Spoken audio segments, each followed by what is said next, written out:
हैं जिसका नाम है कंपनीज अकाउंट। यानी कि हमने पार्टनरशिप खत्म कर लिया है। पार्टनरशिप में हमने पार्टनरशिप का meaning, admission, retirement, death and dissolution सब कुछ कर दिया। अब हम पहुंच चुके हैं अपनी सेकेंड बुक पर जिसका नाम है कंपनी अकाउंट। जैसा कि इसका नाम है, इसमें हम कंपनी के बारे में पढ़ेंगे।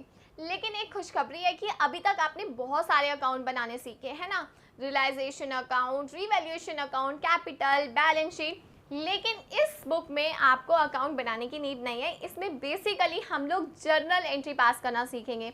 यानी कि यहाँ पे हमें जो हमने 11th क्लास में जर्नल एंट्री पास करना सीखा था, अब उसका यूज़ हम यहाँ करेंगे। तो कंपनीज अकाउंट को स्टार्ट करते हैं चैप्टर नंबर 1 से, जो कि है अकाउंटिंग फॉर शेयर कैपिटल। देखिए, कंपनी में जो मेन रोल रहता है वो शेयर कैपिटल का रहता है। तो अब हम उससे स्टार्ट करते हैं। तो सबसे पहले कंपनी के मीनिंग से स्टार्ट करते हैं। आखिर कंपनी का मतलब क्या होता है? देखिए, कंपनी का बुक में एक बहुत सिंपल सा मीनिंग दिया गया है।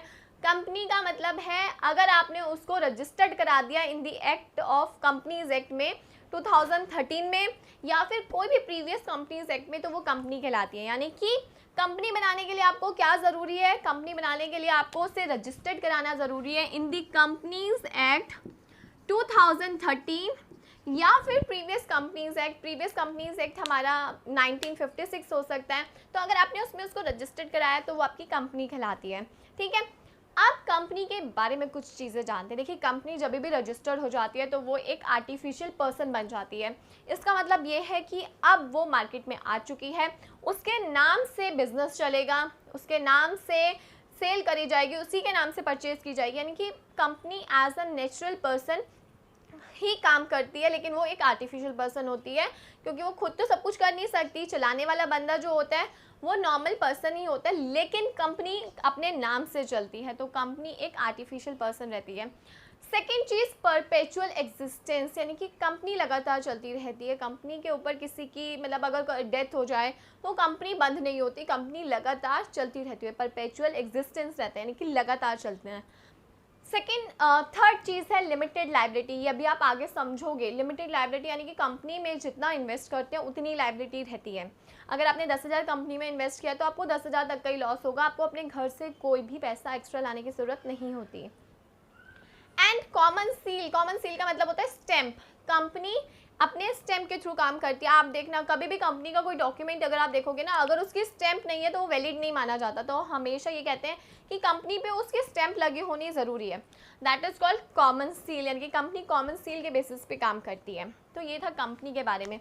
अब कंपनी कितने टाइप की होती है? देखिए, यहाँ पे बेसिकली कंपनीज 3 टाइप की बताई गई है। 1 पर्सन, प्राइवेट एंड पब्लिक। हम जो पढ़ेंगे पब्लिक के बारे में पढ़ेंगे, लेकिन इसके बारे में भी हमें पता होना चाहिए 1 पर्सन कंपनी कौन सी होती है? जो एक पर्सन स्टार्ट करता है। याद है हमने 11 में पढ़ा था सोल प्रोप्राइटर, पार्टनरशिप, है ना? उसी की तरह 1 पर्सन क्या है? सोल प्रोप्राइटर नहीं है। 1 पर्सन ने अपनी कंपनी को रजिस्टर्ड करा लिया, इसलिए वो 1 पर्सन कंपनी हो गई। ठीक है, तो वो 1 पर्सन कंपनी होती है। उसमें बेसिकली वो रेजिडेंट होना बहुत ज़रूरी होता है उस बंदे का। तो ये 1 पर्सन कंपनी होती है। ठीक है, जो एक बंदा चलाता है उस कंपनी को। सेकंड है प्राइवेट कंपनी। प्राइवेट कंपनी कौन सी होती है? प्राइवेट कंपनी होती है लाइक मैं, मेरे कजन्स, मेरे भाई, हम सब ने मिलकर कोई कंपनी रजिस्टर्ड कराई और उस बिज़नेस को चलाने लग गए। हम अपने घर से, अपनी सेविंग्स में से पैसा लगाया उस कंपनी में और काम करने लग गए। That is called private company. Third, public company. Public जो कि प्राइवेट कंपनी बिल्कुल नहीं है। पब्लिक जैसा कि नाम सजेस्ट कर रहा है, पब्लिक कंपनी पब्लिक के पैसों पर काम करती है। यानी कि पब्लिक कंपनी जब भी हम लोग रजिस्टर कराते हैं तो इसमें हमें अपने घर से पैसे लाने की ज़रूरत नहीं होती, हम पब्लिक से पैसा इसमें इन्वेस्ट कराते हैं। अब पब्लिक से पैसा किस तरीके से इन्वेस्ट कराते हैं? देखिए, एक चीज़ बताती हूँ कि जो भी पैसा बिजनेस में इन्वेस्ट किया जाता है उसको कैपिटल कहते हैं। तो जो भी पैसा कंपनी में इन्वेस्ट किया जाता है उसको शेयर्स कैपिटल कहते हैं। अब शेयर कैपिटल कैसे कहते हैं अब हम सीखेंगे। देखिए, कैपिटल की डेफिनेशन क्या होती है? The amount invested in the business is called capital and the amount invested in the business as a share is called the share capital. तो शेयर कैपिटल क्या होता है? अगर हम मार्केट में आए, ठीक है, अब मैंने, मेरे दोस्तों ने मिलकर कंपनी रजिस्टर्ड कर ली। अब हम मार्केट में आते हैं कि इस कंपनी को चलाने के लिए हमें 10 लाख रुपए की ज़रूरत है। मार्केट में आए कि हमें 10 लाख दे दो, क्या कोई देगा? कोई नहीं देगा। तो हम क्या करते हैं इस केस में, अपनी जो कैपिटल हमें चाहिए, लाइक मैं इधर स्मॉल अमाउंट लेती हूँ ताकि आपको इजीली समझ आए। मुझे 1 लाख रुपए चाहिए, 1 लाख भी ना आज के टाइम में मार्केट में हमें कोई नहीं देगा, ठीक है। तो इस केस में हम क्या करते हैं, हम उस 1 लाख रुपए को डिवाइड कर देते हैं स्मॉल जो है डिनोमिनेशन में, लाइक 10 रुपये। हाँ, अगर आप किसी से 10 रुपये इन्वेस्ट कराओगे, 100 रुपये करवाओगे, तो वो आराम से कर देगा आपकी कंपनी में इन्वेस्ट। लेकिन अगर आप बोलो 1 लाख रुपये इन्वेस्ट करो तो कोई नहीं करेगा। तो हम अपनी कैपिटल को स्मॉल यूनिट्स में डिवाइड करते हैं, दैट इज कॉल्ड शेयर। तो शेयर इस केस में जैसे मैंने कहा 10 रुपये का कर दिया। अब मुझे 1 लाख रुपये चाहिए, अमाउंट कितना चाहिए मुझे, 1 लाख। 10 रुपये के हिसाब से, तो अगर मैं इसको कट करूँ तो मेरे नंबर ऑफ शेयर्स जो निकलेंगे वो निकलेंगे 10,000। तो 10,000 शेयर्स अगर मैं मार्केट में इशू करूं और 10 रुपये का एक है, तो हो सकता है कोई 50 खरीदे। जो भी बंदा 50 खरीदेगा उसको सिर्फ 500 रुपये देने की ज़रूरत है। जो बंदा अगर 100 खरीदेगा उसको सिर्फ 1000 रुपये देने की ज़रूरत है। तो ऐसे करके लोग पैसा इन्वेस्ट कर देते हैं। और कंपनी को क्या फ़ायदा होता है, कंपनी के पास पूरे के पूरे 1 लाख रुपये आ जाते हैं। और लोगों के लिए ये ईजी हो जाता है कि लोग छोटा अमाउंट भी इन्वेस्ट कर सकते हैं। तो इसलिए हम जो जनरली शेयर्स का प्राइसेस होता है वो 10 रुपये 100 रुपये से स्टार्टअप किया जाता है। अब शेयर्स भी 2 तरीके के होते हैं, मतलब इसमें बहुत सारा थियोरेटिकल कंसेप्ट है, लेकिन एक बार समझ जाओ तो आगे आपको क्वेश्चंस करने में इजी रहेगा। देखें, शेयर्स 2 तरीके के होते हैं। First one equity shares and second one preference shares. देखिए, मैं सबसे पहले प्रेफरेंस शेयर्स बताती हूँ। प्रेफरेंस शेयर्स हमारे वो होते हैं, जैसा कि उसका नाम सजेस्ट हो रहा है, प्रेफरेंस मतलब मुझे प्रेफरेंस मिली, यानी कि मुझे आगे रखा गया, मुझे इज्जत मिली, है ना। प्रेफरेंस शेयर होल्डर्स क्या होता है, शेयर होल्डर्स होते हैं जो भी इन शेयर्स को खरीदता है उनको शेयर होल्डर्स बोलते हैं, ठीक है। तो प्रेफरेंस जो भी शेयर्स होते हैं उनको प्रेफरेंस दी जाती है, किन के ऊपर, इक्विटी के ऊपर। यानी कि हमारे 2 तरीके के शेयर हैं, इक्विटी एंड प्रेफरेंस। प्रेफरेंस वालों को हमेशा प्रेफरेंस दी जाएगी, किसके ऊपर, इक्विटी के ऊपर।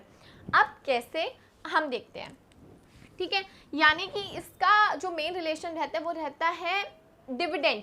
अब आपके लिए डिविडेंड भी एक न्यू वर्ड होगा। डिविडेंड क्या होता है, डिविडेंड होता है कंपनी को जब प्रॉफिट होता है ना, तो कंपनी ये प्रॉफिट किस में बांटती है, कंपनी ये प्रॉफिट बांटती है शेयर होल्डर्स में, यानी कि जिन्होंने कंपनी में पैसा इन्वेस्ट कर रखा है। वो आपके इक्विटी शेयर होल्डर्स भी हो सकते हैं, प्रेफरेंस, इसके बारे में अभी हम पढ़ रहे हैं। लेकिन उनको पैसा दिया जाता है, जो भी प्रॉफिट बचता है वो जो दिया जाता है आपके शेयर्स वालों को, जिन्होंने शेयर्स खरीदा है, यानी कि preference share holders, equity share holders को, उसको हम डिविडेंड कहते हैं, राइट। अब प्रेफरेंस को इक्विटी से पहले प्रेफरेंस मतलब डिविडेंड दिया जाता है। और दूसरी चीज़, प्रेफरेंस शेयर होल्डर्स में ना हमेशा एक परसेंटेज फिक्स रहती है, यानी कि इनको 10% दिया जाएगा, 12% इनके अमाउंट का इनको डिविडेंड दिया जाएगा, ठीक है। लेकिन इक्विटी शेयर होल्डर्स के साथ ऐसा कोई फिक्स परसेंटेज नहीं रहती। इनके साथ ये केस है कि अगर प्रॉफिट बच गया तो इनका है, नहीं बचा तो कोई बात नहीं। लेकिन प्रेफरेंस शेयर होल्डर्स बहुत तेज होते हैं, ये थोड़ा सिक्योर कह सकते हो, चलने वाले होते हैं।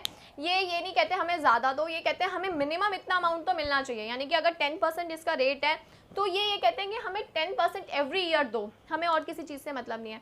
लेकिन इक्विटी शेयर होल्डर्स जो होते हैं ना वो मेन ऑनर होते हैं। ऐसा क्यों? क्योंकि चाहे बिजनेस में प्रॉफिट हो या ना हो, बेचारे ये शांत रहते हैं। लेकिन अगर बिजनेस में बहुत अच्छा प्रॉफिट हो गया तो सारा इनके हाथ में रहता है। तो ये थोड़े रिस्क बियरिंग होते हैं, इनमें रिस्क हमेशा रहता है।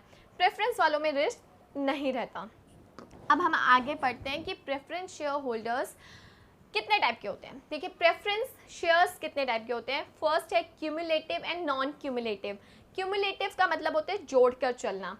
अब इस केस में ये है कि क्यूमुलेटिव प्रेफरेंस शेयर्स, अगर इस साल कोई डिविडेंड नहीं दिया गया, यानी कि कंपनी को प्रॉफिट ही नहीं हुआ, तो नेक्स्ट ईयर जब प्रॉफिट होगा तो कंपनी प्रेफरेंस शेयर होल्डर्स को देगी।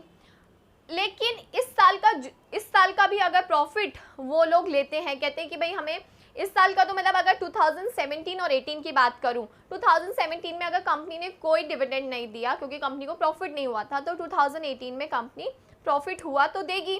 तो क्यूमुलेटिव वाले ये कहते हैं नहीं, हमें 2017 का भी डिविडेंड चाहिए। दैट इज, अगर आप हमें कोई भी साल डिविडेंड नहीं देते तो उसे जोड़ लो, अगले साल तो हमें देना ही देना। That is called cumulative. Non cumulative जो ये कहते हैं कि कोई बात नहीं, आपने हमें लास्ट ईयर अगर नहीं दिया था तो इस साल का हमें दे दो, इनफ है। That is called non cumulative, जिनका डिविडेंड नहीं जुड़ता। Participating and non participating preference shares. देखिए, पार्टिसिपेटिंग प्रेफरेंस शेयर्स वो होते हैं जो इक्विटी शेयर होल्डर्स को पैसा, यानी कि इक्विटी शेयर होल्डर्स को डिविडेंड दे दिया, फिर पैसा बचा हुआ है कंपनी के पास, ये उसमें भी हिस्सा मांगने आ जाते हैं, that is called participative. And non participating जो उसमें हिस्सा मांगने नहीं आते। Convertible and non convertible preference shares. Convertible preference shares वो होते हैं जिनको हम एक प्रिविलेज देते हैं, एक मौका देते हैं कि भाई अगर आप अपने शेयर्स को इक्विटी शेयर्स में कन्वर्ट करके चलना चाहते हो तो आप कर सकते हो, that is called convertible. Non convertible जिनको हम ये मौका नहीं देते, उन्होंने अगर प्रेफरेंस शेयर्स खरीदे हैं तो वो आखिर तक प्रेफरेंस शेयर्स ही रहेंगे, लेकिन कन्वर्टेबल को हम मौका देंगे कि अगर आपके पास प्रेफरेंस शेयर्स है, you can convert it into the equity shares, आप उसे इक्विटी शेयर में कन्वर्ट कर लो, ठीक है। Redeemable and irredeemable. रिडीमेबल मतलब होता है कि अगर मैंने प्रेफरेंस शेयर्स 5 साल के लिए खरीदा तो वो 5 साल के बाद कंपनी उस शेयर्स का पैसा मुझे वापस कर देगी, यानी कि 5 साल के बाद कंपनी वो शेयर्स रिडीम कर देती है, वापस ले लेती है। इररिडीमेबल कौन से होते हैं? जो लगातार कंपनी के साथ चलते रहते हैं, जब कंपनी बंद होती है तभी कंपनी उस शेयर्स का पैसा हमें वापस करती है, इन बिटवीन नहीं करती, यानी कि जिसमें कोई फिक्स टाइम पीरियड नहीं होता, वो इररिडीमेबल है। रिडीमेबल जिसमें 5 साल, 8 साल, 10 साल एक फिक्स टाइम हो सकता है। तो ये प्रेफरेंस शेयर्स के टाइप्स थे जो कि अभी हमने पढ़े।